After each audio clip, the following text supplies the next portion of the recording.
tranquilidade.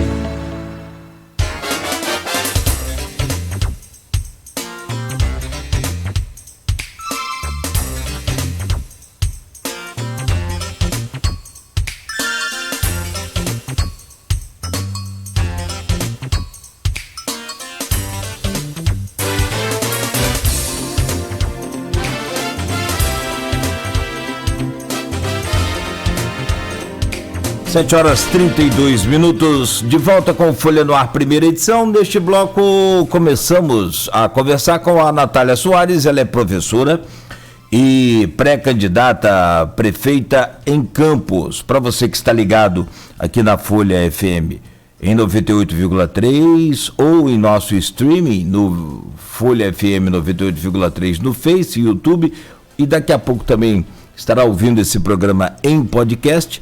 O nosso obrigado, seja bem-vindo, seja bem-vinda. E eu trago o bom dia da Natália Soares, professora Natália Soares, agora abrindo esse bloco, e a seguir o Aloysio já starta aí essa pauta com você, Natália. E nesse bloco a gente está previsto falar de política em tempo de pandemia de Covid. Natália, muito bom dia, muito obrigado aí pela sua presença, é uma honra poder falar com você aqui no Folha no Ar, primeira edição. Seja bem-vinda. Muito obrigada, Cláudio. Bom dia, Cláudio. Bom dia, Aloysio, né? Bom dia a todos que nos escutam, todos e todas. É um prazer estar aqui também. Bom dia, Natália. Eu entrevistei o Marcelo Freixo através de um colega jornalista que está dando assessoria a ele. Embora eu tivesse entrevistado o Freixo na eleição de 2018, foi até interessante, porque eu, no mesmo dia, entrevistei o Freixo e o Flávio Bolsonaro, né? Entrevistei o Flávio, na sequência entrevistei o Freixo, e até para mostrar a pluralidade do jornal, a gente trouxe na edição de domingo 2 páginas com o Flávio Bolsonaro e 2 páginas com o Freixo, e são espectros políticos bem opostos, né? Enfim, mas eu voltei a entrevistar ele agora no dia 24 de junho, foi publicado no dia 24 de junho, e ele fala que o pessoal vai lançar uma pré-candidatura. E, coincidência ou não, exatamente um mês depois, no dia 24 de julho, foi lançada a sua pré-candidatura a prefeita. Fala um pouco sobre esse processo, por favor. Bom dia, né, novamente. A gente estava tentando construir, né, um nome dentro do partido, mas eu não viria como pré-candidata a prefeita, né, eu viria como candidata a vereadora, né, pré-candidata a vereadora.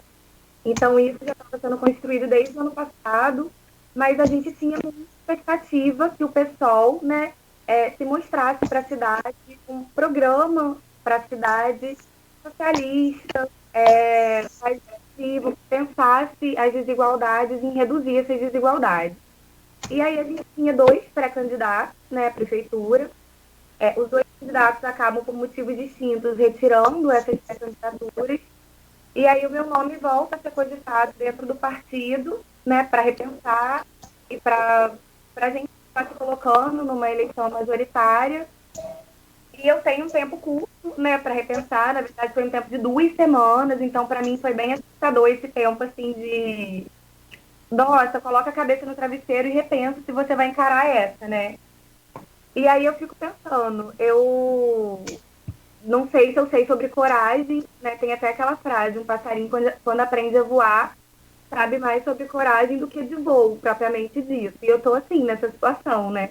Então eu coloco a cabeça no travesseiro, pensei, repensei, acredito no partido, eu acredito que agora, né, o partido tem pessoas ideologicamente engajadas também com as bandeiras e as pautas do partido, e eu acho que é o momento da gente aparecer também na cidade. O pessoal já existe há um tempo aqui, né, mas acredito que a gente precisava estar e mostrar a cara nessas eleições também. E uma eleição majoritária proporciona isso, né? Discutir programaticamente a cidade. Você falou que era pré-candidata a vereadora, né? Isso. Como é que você está vendo? Quer dizer, você já está pensando numa candidatura, uma candidatura há algum tempo, então. E você não está na política, eu estava falando aqui antes de começar o programa, você participou da jornada de junho de 2013, você está na militância política há algum tempo, não começou agora. Como é que você está vendo, é o tema desse bloco, a prática política no tempo da pandemia da Covid-19? O que mudou? Então, na verdade, eu acho que assim, que é uma trajetória, né? Ela não é uma prática política de agora, dessa época. Então, eu vou fazer uma análise assim, governo federal, né? E como, no meu ponto de vista, as ações na pandemia repercutem também ações que já estavam declaradas, né, antes.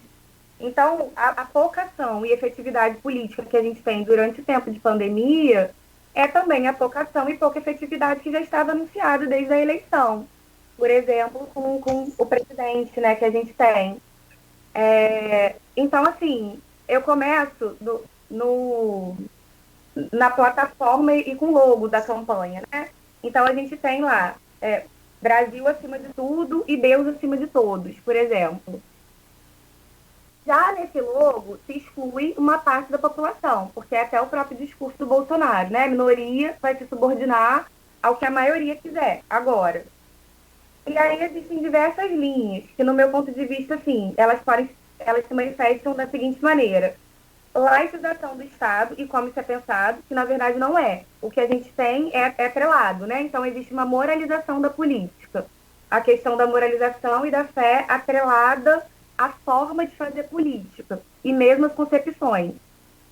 Você não tem esse distanciamento, política e religião. Pelo contrário, você tem isso acoplado.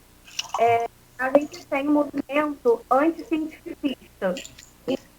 Por exemplo, cientista se coloca no mesmo patamar e no peso de um achismo.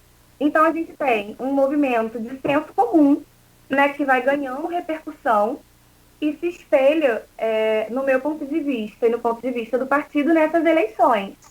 Porque algumas pessoas acreditam em terra plana, tanto que algumas pessoas acreditam em hidroxicloroquina, por exemplo, sem ter pesquisas e estudos mais aprofundados, e compram os medicamentos, a ivermectina, por exemplo. Então, a gente tem todo esse movimento anticientificista, moralizante da política. E aí, a gente tem também, porque, olha, como o Bolsonaro se elegeu, né? Eu fui analisar o plano de governo, eram uns slides, assim, muito mal feitos e mal acabados, falando sobre ideologia. Precisamos combater a ideologia em todas as esferas.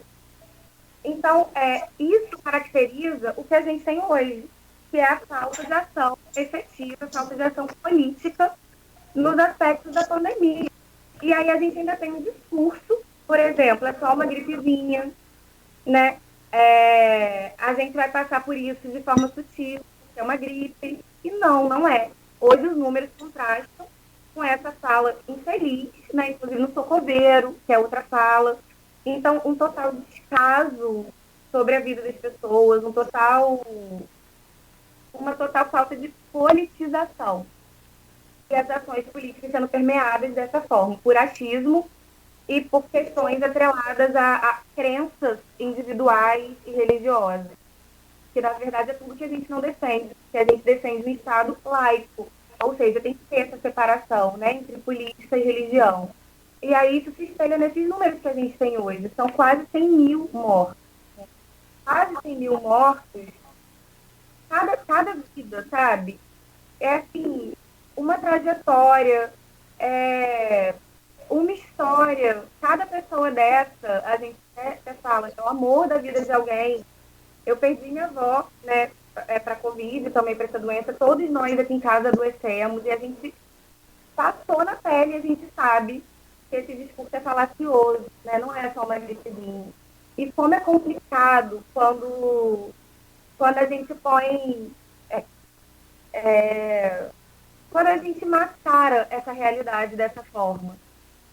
Entende? E eu acredito, como a gente estava conversando, fazendo um pouco esse comparativo, que essa situação política do país, né, que se tornou mais acentuada nessas eleições de 2018, elas, na verdade, já vinham sendo gestadas no nosso contexto desde as manifestações de 2013, que foi, e a gente tem as eleições de 2014, e a gente já acompanha uma polarização nessas eleições, né? A gente tem lá a figura da Dilma, a gente tem a figura do Aécio, e essas manifestações, que todo mundo falava, por exemplo, o gigante acordou, agora a gente reivindica as pautas de saúde, de educação, e legitimamente reivindica. Aqui em Campos a gente teve um movimento, né, que foi os Cabruncos Livres, e aí eu até participei de algumas manifestações nessa época, 2013, mas eu percebo que a coisa está se transformando numa coisa sem controle, porque as bandeiras de esquerda tradicionais, que sempre pautaram as lutas trabalhistas, as lutas por saúde, por educação, por exemplo, gratuita, de qualidade, estavam sendo rechaçadas dentro desse movimento. E se dizia, então, apartidário. Só que tem uma diferença entre você não defender, né, nenhum partido, você cercear que os partidos apareçam nas lutas. Então, eu me retiro das manifestações nesse momento, até escrevo um texto na época falando que essas eleições de 2014 seriam muito polarizadas e que eu via que elas seriam polarizadas por essas manifestações de 2013. Eu entendo que vários movimentos de pessoas que nunca foram para a rua, historicamente, passaram aí. Isso não é de todo ruim, mas quando a gente cancela uma parte da pluralidade, a gente está sendo extremamente coercitivo, né? Então, eu vi essas coisas por esse ângulo. E até nesse contexto de pandemia e do debate cientificista, é importante que a gente fale sobre a importância do SUS, porque se a gente não está vendo ninguém morrer ainda nas ruas, né, ninguém morrer dentro da sua casa, como aconteceu em outros países, como aconteceu no Equador, né, na Itália, a gente precisa agradecer muito ao SUS. Só que, olha, o SUS hoje passa por um contingenciamento oriundo da PEC 95, que virou uma emenda, né, de restrição dos gastos, porque saúde, educação, assistência foi considerado gasto e não investimento. Então, um congelamento de 20 anos, né, desses recursos, e isso vai, obviamente, repercutir na situação de vida das pessoas. E colocar uma saudação também para os profissionais da saúde, né, para todo mundo que está inserido nos hospitais, os enfermeiros, que estão na linha de frente mesmo contra o vírus, os maqueiros que limpam os hospitais, e também os profissionais da assistência social, né, eu sou assistente social, e eles também estão na linha de frente, né, nos CRAs, CREAs, em diversos espaços da assistência, se colocando contra essa política, que é uma política genocida, que não está nem aí, que uma vida não importa, né? Para mim e para o meu partido, toda vida vale o mesmo que a outra vida, né? Nenhuma vida vale menos. Então, a gente, enquanto o Bolsonaro é a função de morte, a gente quer defender a função de vida, né? A gente quer defender a vida. Então, eu acho que isso precisa ser colocado. A ausência de recursos para o SUS, a ausência de recursos para pesquisa e para ciência, e a gente fica com o Fundo Nacional de Ciência e Tecnologia sendo completamente restringido com o passar dos anos. Então, todo esse debate tem que estar colocado nessa cena. A gente se enxerga assim, né, dessa forma. Natália, você voltou aí, fez uma regressão histórica aí para explicar o quadro de hoje, ela é pertinente. Realmente, o que você tem... Eu já escrevi um pouco sobre isso, já até participei de uma palestra na Bienal do Livro, uma palestra que foi muito combatida, Bienal do Livro de Campos, que teve o Schwartz, aquele da performance do Mãe São Paulo, né, que a criança tocou o joelho dele, a direita de Campos que queria boicotar, teve que ter segurança. E eu digo porque eu estava lá com o Schwartz, com o Chechel, com a Cláudia Leonora e com o Ocinei. Ele estava tenso, né? Eu participei, ele estava tenso. E estudei muito isso para aquela palestra. Isso, na verdade, começa com a Primavera Árabe em 2011, né? Que é o primeiro fenômeno de massa da história humana que não é parido em nenhum templo religioso, em nenhum sindicato, em nenhum quartel militar, né, que é isso daqui, né, celular, na época do Facebook.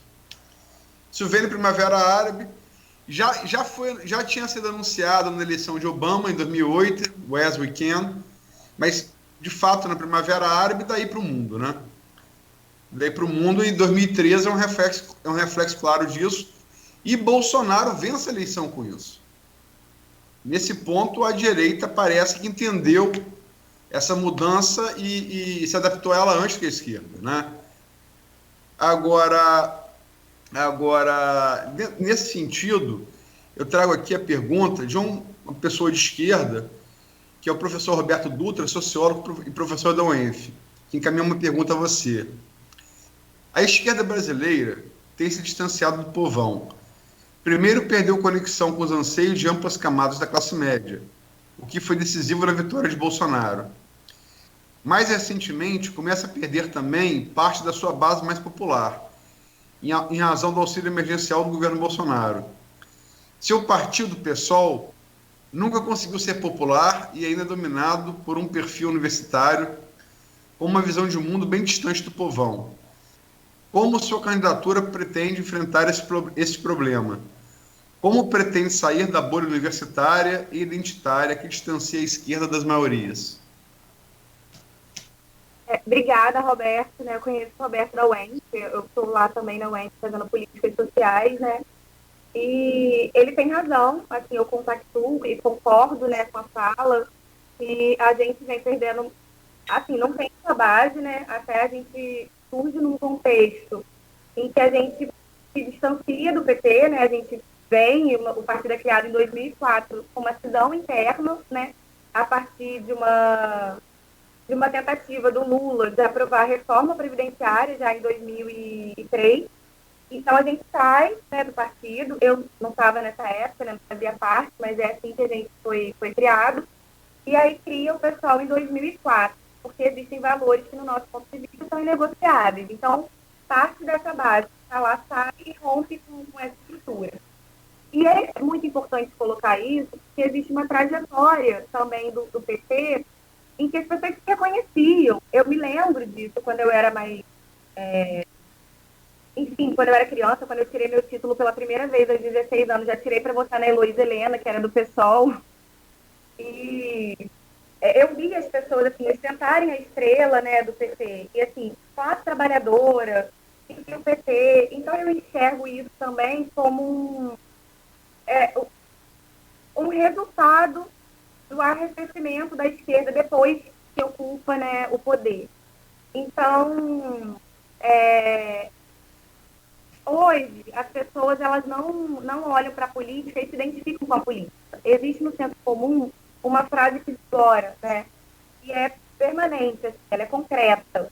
A política é a política da corrupção. Inclusive, quando eu, né, me coloco, não é para isso, né? É só sujeira, esse meio só tem sujeira. Então, quebrar também um pouco essa visão é necessário, de que política se faz só nos cargos, por exemplo, da Câmara, só no Executivo. Não, política se faz permanentemente na vida. E toda decisão é política, né? Já dizia o Brecht, o preço do arroz, o quilo do feijão. E aí, realmente, o pessoal ele tem um perfil hoje, que é um perfil bem universitário, um perfil classe média, né? Isso é real.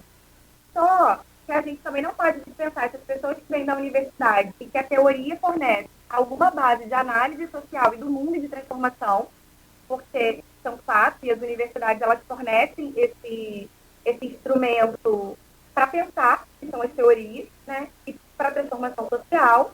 Então, não é dispensar essa galera que vem das universidades, mas é trabalhar com essa galera como avançar sobre as periferias, como avançar fazendo escuta. Eu acho que, assim, não existe fórmula, mas eu acho que o pessoal ele precisa se colocar para fazer escuta às populações mais vulneráveis. E aí a gente tem diversos encampos, né? A gente tem assentados, a gente tem quilombolas, a gente tem pescadoras, marisqueiras, a gente tem todas essas populações, a gente precisa se colocar para ouvir e entender as suas demandas. E a gente tem um partido que busca representar os anseios da classe trabalhadora, embora nem sempre a classe trabalhadora entenda isso. Então, por isso que a gente acredita também em micro-revoluções, que vão sendo processadas devagar e culturalmente. Toda mudança cultural, ela é uma mudança lenta. A gente tem uma cultura política brasileira também, que é a cultura da não participação, que é a cultura do clientelismo, né, a cultura do coronelismo.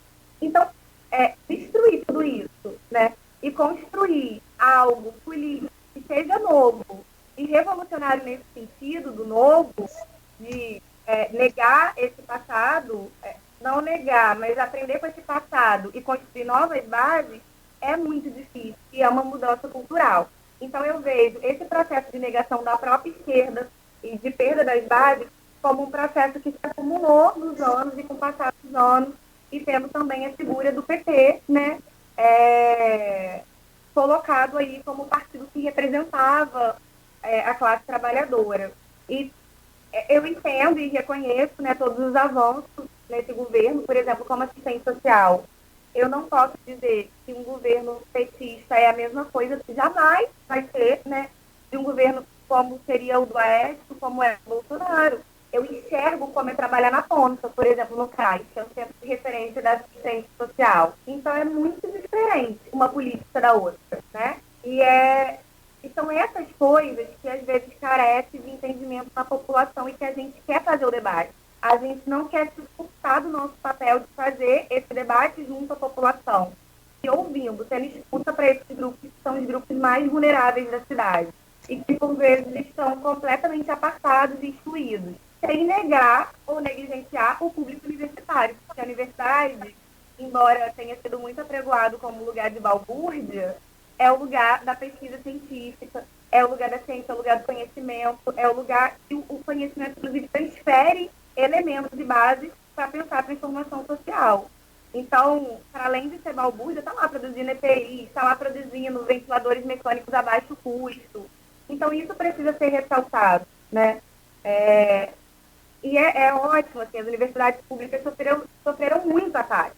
E me parece que todo o discurso do Bolsonaro também, ele acaba caindo por terra quando a gente tem a pandemia se acentuando e chegando no Brasil, com casos, né, que começaram a surgir, a brotar, assim, número gigante.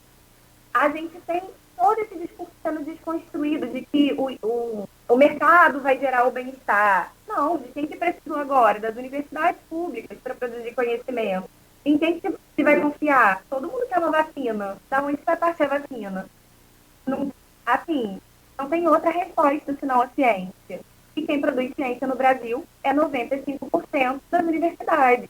Então, esse público universitário, que já tem os instrumentos conferidos pela própria teoria e pelas pesquisas e pela ciência, precisa fazer o diálogo com a população. E eu entendo, às vezes, e tenho críticas à forma como a ciência se expressa, que parece um cientificismo no discurso, então que nos coloca, por exemplo, em outro patamar diferente. Não, o Boaventura de Souza Santos, eu concordo com essa frase dele, ele diz assim, a ideia é que toda ciência se transforme em senso comum. Por quê? Porque ela tem que atingir as pessoas. As pessoas têm que entender o que está sendo produzido na academia. E é muito bacana quando a gente faz, por exemplo, em campos, algumas ações como o primeiro Ciência na Praça, que rolou, se eu não me engano, no ano passado, 2019, já durante esses governos. E aí tem Ciência na Praça, tem projetos de extensão, e a gente vai para a praça e apresenta o que está sendo produzido dentro das universidades. É isso. A gente tem que estreitar o diálogo com a população. E principalmente ouvir, né? A escuta. Tem aqui uma pergunta do Marcelo Almeida, é um telespectador pelo streaming.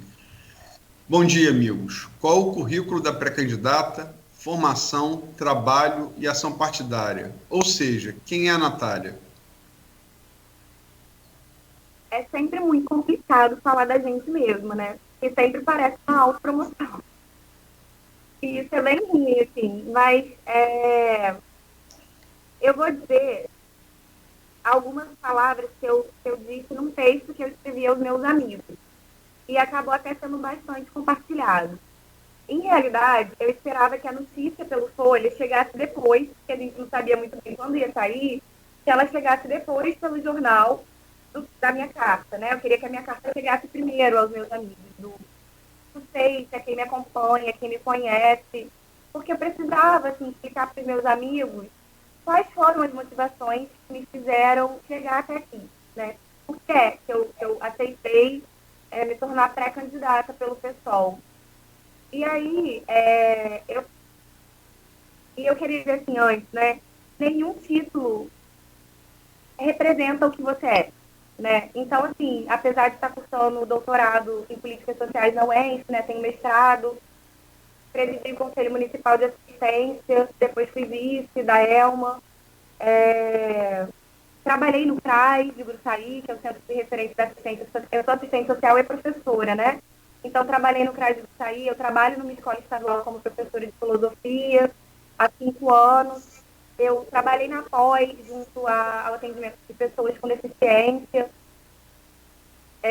intelectual e pessoas com deficiência auditiva.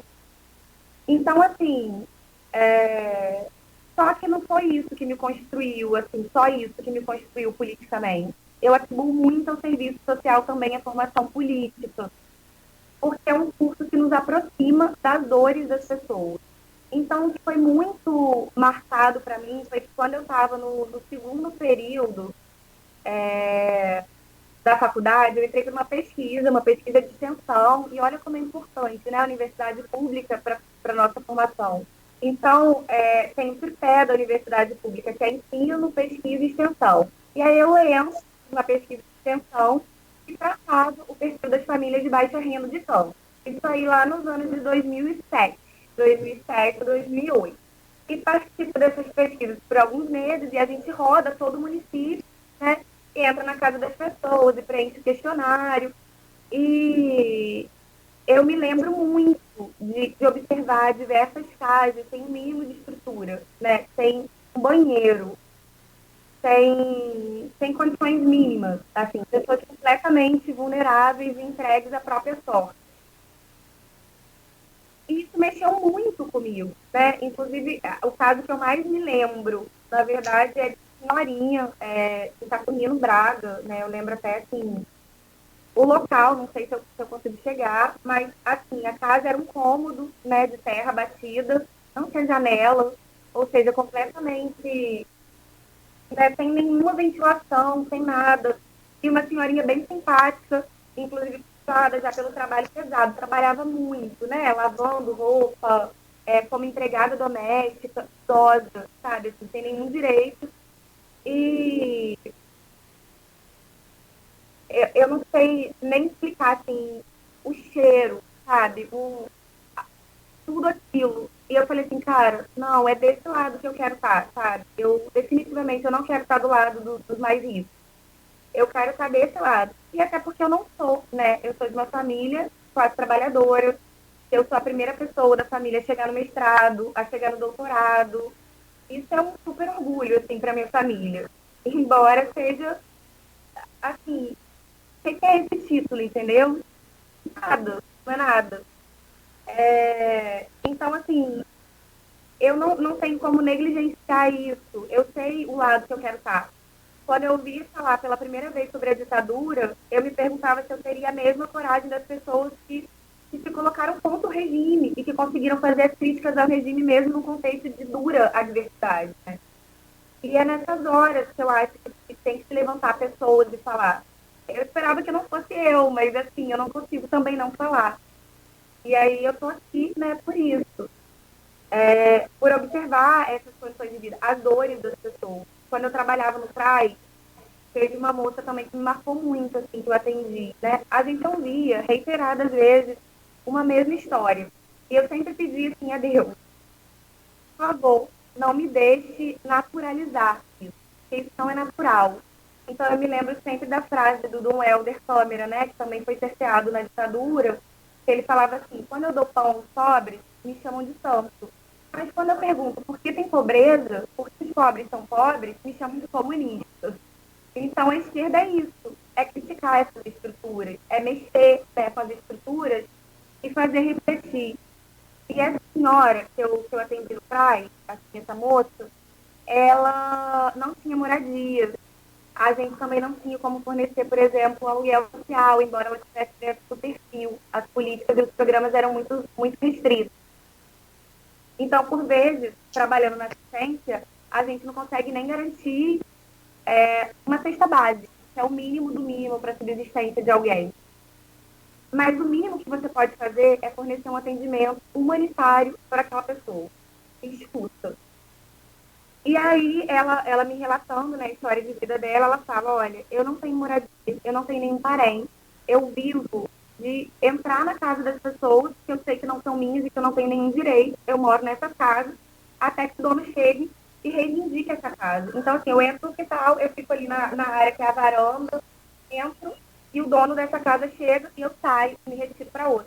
E com 2 filhos, assim, sabe? Então, o contexto é muito cruel. Eu sei que algumas pessoas, e é essa a realidade, elas preferem simplesmente ignorar. Ignorar é mais fácil. Não olhar para o lado é muito mais fácil. Enxergar é que é difícil. Porque depois que você enxerga, o que você faz com isso? O que você faz com a informação? E aí eu me lembro de um aluno, né, na escola, que ele falava, professora, mas a filosofia, né, ela vai enxergar todas as mazelas sociais e ela vai sempre se perguntar e se indagar sobre as coisas. E se colocar em questionamento, é impossível ser feliz fazendo filosofia, por exemplo. Eu achei essa pergunta, assim, de uma sabedoria. É isso. Depois que você vê, você fica bem, né? Você consegue deitar a cabeça no seu travesseiro e dormir tranquilo. Aí eu falei, pois é. Quase que eu falei o nome dele, né? E o Salto de Egg. Pois é. Mas quando a gente conhece, conhecimento também é poder. E se a gente usa esse poder para tentar transformar qualquer mínimo mundo, já é um baita resultado, sabe?